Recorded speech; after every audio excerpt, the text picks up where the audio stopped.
శ్రీరామ జయం. ఓం నమ శివాయ.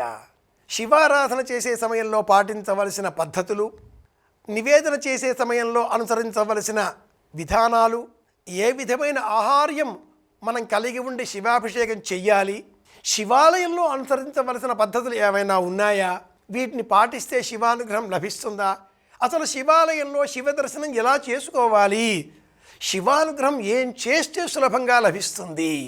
శివాలయంలో గంట ఒకటి మనం వ్రేలాడదీస్తే చక్కటి వాగ్ధాటి మనకు వస్తుంది.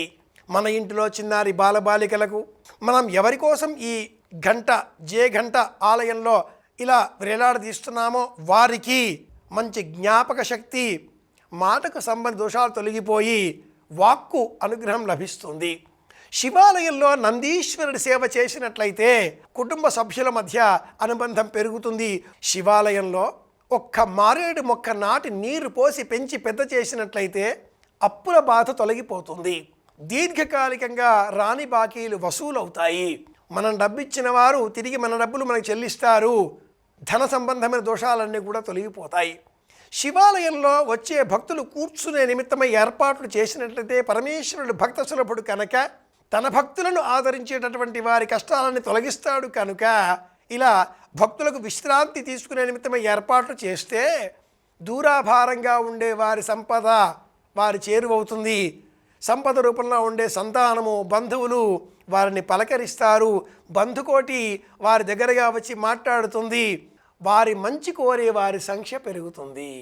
ఆత్మాత్మం గిరిజామతి పరిజన ప్రాణా శరీరం గృహం ఇలాంటి శ్లోకాలలో ఉండే అంతరార్థం ఇదే. శివాలయంలో ఆగ్నేయ దిగ్భాగంలో కూర్చొని ఓం నమ శివాయ, ఓం నమ శివాయ, ఓం నమ శివాయ అంటూ పంచాక్షరి మహామంత్రాన్ని యథాశక్తి జపం చేస్తే చర్మ వ్యాధులు, దైహికపరమైన సమస్త వ్యాధుల బారి నుంచి ఉపశమనం లభిస్తుంది.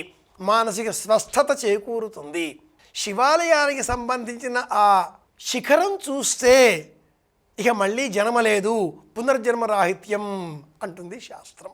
కాళహస్తీశ్వర క్షేత్రంలో బ్రహ్మోత్సవాలు ఈ రోజున ప్రారంభం అవుతున్న నేపథ్యంలో మరొక వైపున శ్రీశైల క్షేత్రంలో ప్రారంభం అయిపోయిన తరుణంలో ఎక్కడైనా కూడా శిఖరం దృష్ట్యా పునర్జన్మ న విద్యతే అంటారు. ఏమిటి ఈ వాక్యానికి అర్థం?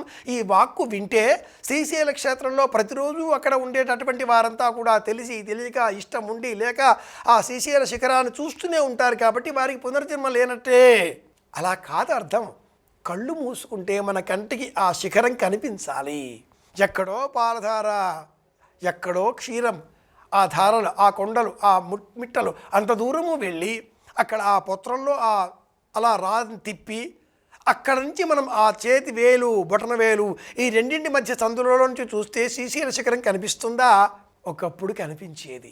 ఇప్పుడు పర్యావరణ వాతావరణ కాలుష్యం కారణంగా కనిపించడం మానేసింది. అయినా మనస్సులో కనిపించింది అనే సంకల్పంతో ఎలా నమస్కారం చేస్తున్నామో, మనస్సుతో ఎలా చూడగలుగుతున్నామో, కన్నులు మూసుకుంటే కోరుకున్నది ఎలా చూడగలుగుతామో ఆ దృష్టితో శ్రీశైల శిఖరం చూస్తే పునర్జన్మ లభించదు, ఇంకా కైవల్యం లభిస్తుంది. ఇది ఈ మాటకి అర్థం.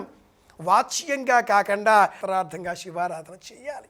శివుడు మనస్సుతో మనం ఏది సమర్పిస్తున్నామా అని చూచేటటువంటి పరమదైవం కనుక శివ శివ శివ భో శ్రీ మహాదేవ శంభో అని నమస్కారం చేస్తే ఆ పరమేశ్వరుడు కృపాళువు కాబట్టే, దయాళువు కాబట్టే, కరుణాసింధువు కాబట్టే అన్ని కష్టాలలో నుంచి కూడా మనలను బయటికి తీసుకువస్తాడు. అలా చెయ్యిని అందించి మనలను వెంట నడిపించుకు తీసుకువెళతాడు. కైలాసానికి మనం సులభంగా వెళ్ళగలుగుతాం. అందరి క్షేమాన్ని కోరగలుగుతాం. మహాశివరాత్రికి అడుగు అడుగు ముందుకు వేస్తూ శిఖర దర్శనం అంటే ఏమిటో తెలుసుకున్నాం కాబట్టే ఆలయాన్నే దేహంగా మార్చుకొని దేహాన్ని ఆలయంగా మార్చి ప్రాణాన్ని పరమేశ్వరుడిగా సంకల్పం చేసి ఈశ్వరుడు ఇక్కడే అనే ఊహను పెంచుకుందాం. అందరి క్షేమాన్ని కోరుదాం. మళ్ళీ కలుసుకుందాం. ఓం నమ శివాయ. ఓం నమ శివాయ.